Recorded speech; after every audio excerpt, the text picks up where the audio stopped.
A soft breeze moved through the open windows of the crowded community center as the camera slowly zoomed toward a small, quiet black African girl sitting alone in the corner. Her knees pulled up to her chest, her eyes empty yet strangely bright, the kind of brightness that hides 1,000 unsaid stories. Slow, zoom-in emotional music rising for years. People in the town whispered about her, the abandoned child, the mystery girl, Dagur, whose parents left without a trace. No one knew where she came from. No one claimed her, and no one dared to get too close. Until the day the world learned the unbelievable truth she carried within her. It began on a warm Saturday morning when the center prepared for its annual showcase. A day when talented children performed while parents clapped proudly from plastic chairs. But this girl, Amara, sat quietly with her worn-out backpack and her old jeans and soft gray t-shirt, watching others rehearse with their parents, guiding them. She had no one. No father to adjust her collar, no mother to whisper, "You can do it." Pause, she simply existed. Until destiny forced her light out of hiding. As the coordinator called for final rehearsals, a commotion started at the far end of the hall. A piano teacher shouted, "Who touched the keys?" Someone ruined the settings. But when he reached the instrument, he froze. The keys were not ruined. They were reset perfectly, in a pattern only highly trained musicians understood. But no one confessed. The room murmured, children pointed fingers, teachers looked confused. And then, suddenly, the camera shifted to Amara, who sat still, her eyes locked on the floor, her fingers trembling softly as though they remembered the touch of something powerful. Focus shift, heartbeat sound. She had tried to stop herself, tried not to touch the piano earlier that morning, but something inside her felt pulled toward it, like it was calling her name. She didn't want attention. She didn't want trouble, but the truth was impossible to hide forever. As the day moved on, tension built in the air. Each time a child rehearsed, the piano's sound felt slightly off, slightly unfamiliar, almost as if someone had unlocked a deeper tone within it. The staff blamed one another. Parents folded their arms.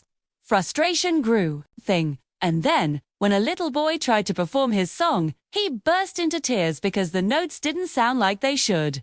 The hall went silent. All eyes turned to the piano. The coordinator sighed in defeat. "We might cancel the showcase if this continues." But then, from somewhere behind the chairs, a tiny voice whispered, barely audible, but enough to shift the room. "It's not broken." Everyone turned. Amara stood up slowly, her small figure trembling under their gaze, but her voice grew steadier. "It's not broken. It's just not understood." The adults frowned. The camera zoomed closer to her face. Her eyes were no longer empty. They were glowing with something electric, something alive. The piano teacher stepped forward respectfully. "Did you touch the piano earlier?" Silence. She looked down. I'm sorry," gasps. Parents shook their heads.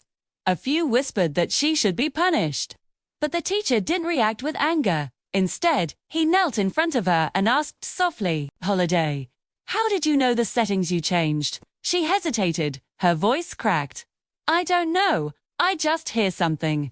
Like the piano wants to say something, but no one listens." The room froze. Her words were strange, impossible, unbelievable, yet delivered with a sincerity that left adults speechless. Soft emotional music. The teacher looked at the coordinator. "Let her try." Parents erupted into protests. "She's not trained. She embarrasses us. This child doesn't even belong here." The comments were sharp, but Amara's face remained still, as though she'd heard worse all her life. The coordinator exhaled deeply. "Everyone, calm down. Let's give her 1 minute. Just one." Amara approached the piano slowly, each step echoing like destiny unfolding. She sat down gently, touched the keys with trembling fingers, and closed her eyes. Camera close-up on hands at first, nothing. Then, a faint hum. Then, a sound so pure, so painfully beautiful, filled the hall. Notes intertwined like threads of emotion, rising and falling with a rhythm that seemed almost spiritual. It wasn't a child playing. It was a soul speaking. The music told stories of loneliness, of years searching for warmth, of silent nights in a shelter, of dreams she was too afraid to dream. Tears streamed down faces across the room. Even the children felt something shift inside them. Her melody pulled everyone into a world they didn't know she carried. Teachers froze. Parents forgot their arguments. It felt like time had stopped. Pause. As she played, the camera moved around her, capturing her hands, her face, the light hitting her skin, the raw emotion pouring out. She finished with a soft, aching note that lingered in the air like a breath that no one wanted to release. Silence. Then, a sound, the sound of a teacher sobbing. A moment later, applause exploded through the hall, louder than anything she had ever heard. But Amara didn't smile. Instead, she whispered, "I'm sorry. I didn't mean to make noise."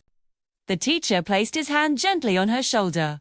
"Child, you didn't make noise. You made history." Pause, emotional rise, and just as the hall filled with applause again, the coordinator bent toward Amara and asked the question that would change the course of her life forever. "Who taught you to play like that?" Amara swallowed hard. "No one."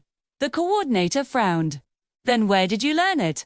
She looked at the piano with quiet fear, her voice trembling like a secret finally cracking open. "Think. It's the only thing my mother left me before she abandoned me." Fade out QCTA. What do you think is hidden in Amara's past? Tell me in the comments. Late into the night, the world felt unusually silent. The kind of silence that makes your heartbeat sound like thunder in your own ears. And as she sat alone staring at the dim ceiling, something inside her whispered that the truth she had been running from was finally ready to reveal itself. The weight of years, lies, half-stories, broken memories, unanswered questions, pressed against her chest like an invisible stone, refusing to let her rest. Her fingers kept brushing the edges of the old wooden box she had taken earlier. A box that had sat untouched in her home for years. Guarded like it held something so dangerous that even looking at it would change everything. She wasn't supposed to open it. She knew that, but she also knew she couldn't keep living in the darkness anymore.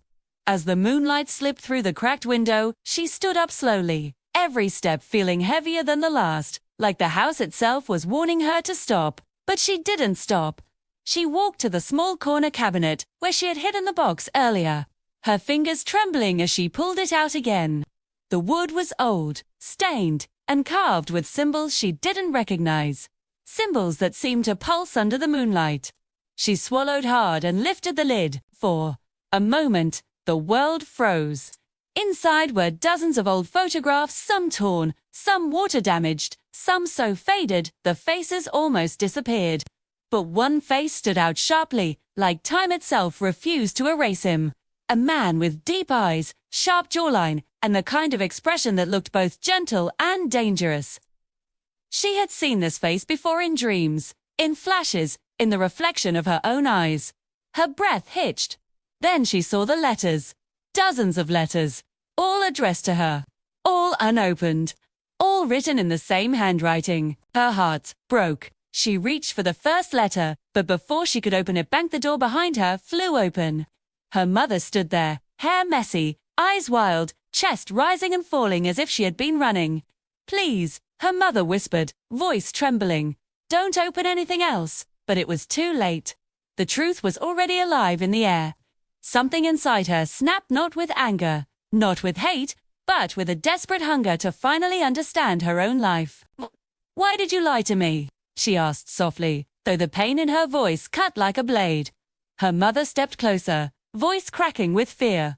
"I was protecting you. You don't know what he was involved in." She shook her head violently. "No, you were protecting your story, not me." She reached beneath the photos and found something heavier. A legal document, a custody file. Her knees nearly gave out. Her father had fought for her. He had tried to bring her back. He had never abandoned her. The ground beneath her heart shattered. "Shoo. You kept him away," she whispered. Her mother fell to the floor, crying so hard it seemed her heart might break open. "I did it because his world was dangerous. Because they were after him. Because if they found out he had a child, she didn't want to hear it. Not now, not after years of silence." The next morning, before the sun had fully risen, she packed a small bag and followed the address written in one of the letters. The journey felt endless. Dusty roads, crowded streets, the distant sound of morning prayers. Everything around her felt alive and frightening. When she finally reached the small workshop on the outskirts of the city, her chest tightened. A faded wooden sign hung above the entrance, Capello Wood Craftmaster. She stepped inside slowly. The scent of carved wood, varnish, and old memories wrapped around her. Cinematic sunlight streamed through the upper window, creating golden dust trails in the air. A man stood with his back turned to her, hands steady as he carved a piece of wood. She opened her mouth, but no sound came out. Then he turned, and the world fell silent. Eyes, those eyes were the same eyes she saw in the mirror every day. Shock, pain, recognition, hope, all collided in the space between them. You came, he whispered, voice shaking. I always prayed you would. Her throat tightened. Why didn't you find me? She asked. The man's face twisted with sorrow. I did. I searched. I fought. I begged. But your mother. She believed keeping you away was the only way to save you. She didn't know if she believed him. She didn't know if she trusted anyone anymore. She only knew one thing. Her life had been built on lies. And now, truth burned like fire in her chest. But before she could speak again, the workshop door slammed open. Two men stormed in, faces dark with rage, footsteps heavy like thunder. Capello one growled, Did you really think we wouldn't find you? After what you owe us? Her heart nearly stopped, her mother's warning. The danger to pass catching up. Her father stepped in front of her instantly, protective and trembling. Leave her out of this, he growled. But the men only smirked. You should have thought of that before running. She froze. She finally understood the terrible truth.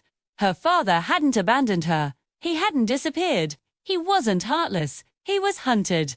And somehow, without choice, without warning, she was now standing right in the middle of his dangerous past.